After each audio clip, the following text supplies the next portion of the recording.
Welcome to McPlum, simple solutions served daily.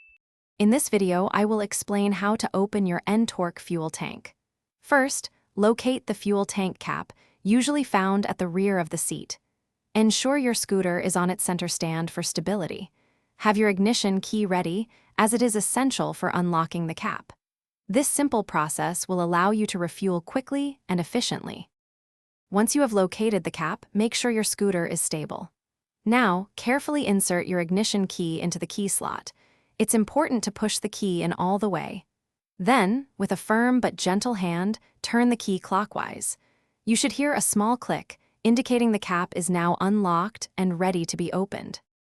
With the key turned and the cap unlocked, you will notice it feels loose. Now, gently but firmly grasp the fuel cap. Lift it straight up and away from the fuel tank opening.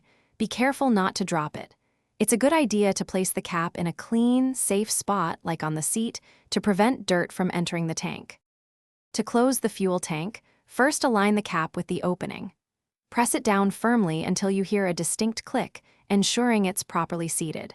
Then, turn your ignition key counterclockwise to lock the cap securely in place. Finally, remove the key and give the cap a gentle tug to confirm it is fully locked and sealed, preventing any spills. Thanks for watching. Stay juicy and subscribe.